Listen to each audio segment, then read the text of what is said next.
இந்த கொடைக்கானல்ல டோம் ஸ்டே அப்படிங்கறத பார்த்ததுல இருந்து இந்த ஸ்டேல எப்படியாவது போய் என்ஜாய் பண்ணி தங்கணும்டான்ற ஆசை எனக்கு ரொம்ப நாளா இருந்தது.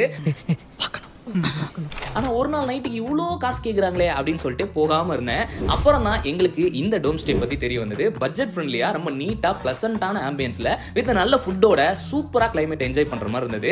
இந்த வீடியோல அதை பத்தி தான் சொல்ல போறேன். தேவைன்னா நோட் பண்ணிக்கோங்க. கொடைக்கானல் போகணும்னு நினைக்கிறவங்க ஃப்ரெண்ட்ஸா இருக்கலாம், ஃபேமிலியா இருக்கலாம், கப்புள்ஸா இருக்கலாம், உங்களுக்கு இந்த வீடியோவை ஷேர் பண்ணிடுங்க. இது ஆக்சுவலி பூம்பாறையில இருக்கு. நாங்க ராங் டர்ன் கிளப் மூலியமா புக் பண்ணி போயிருந்தோம். உங்களுக்கு தேவைன்னா உங்களோட நம்பர் நோட் பண்ணிக்கோங்க. உங்களோட பேஜ்ல போய் டிஎம் பண்ணுங்க. உங்களுக்கு எல்லா டீடைல்ஸ் கொடுப்பாங்க. இந்த டோம்குள்ள என்னெல்லாம் இருக்குன்னு பாத்தீங்கன்னா 2-3 பேர் படுத்து தூங்குற அளவுக்கு நல்ல ஒரு பெரிய bed with attached bathroom, 24 hours சுடுதண்ணி வர மாதிரி இருக்கு. அப்புறம் கெட்டில் கொடுத்துருக்காங்க, 5 லிட்டர் நல்ல தண்ணி கொடுத்துருக்காங்க. உள்ள இருக்க டீ பை சேர் இருக்கு. வெளியே நீங்க அந்த சீனரி பார்த்துட்டு காஃபி சாப்பிடணும்னாலும் அதுக்கு ஒரு செமையான சேர் கொடுத்துருக்காங்க. அண்ட் முக்கியமா இவங்க கிட்ட கேம்ப் ஃபயரும் நைட் ஃபுட்டும் நீங்க எக்ஸ்ட்ரா பே பண்ற மாதிரி இருக்கும். வேணும்னா எடுத்துக்கலாம், இல்லனா நீங்க வாங்கிட்டு வரனாலும் வாங்கிட்டு வந்துக்கலாம். மார்னிங் பிரேக்ஃபாஸ்ட் வந்து காம்ப்ளிமெண்டரி. இப்போ நீங்க 2 மணிக்கு செக் இன் பண்றீங்கன்னா மறுநாள் 11 செக் அவுட் பண்ற மாதிரி இருக்கும். ஸோ நல்ல பிளசண்டான இடத்துல ஸ்டே பண்ணுவீங்கன்னா இதை நீங்க ப்ரிஃபர் பண்ணுங்க.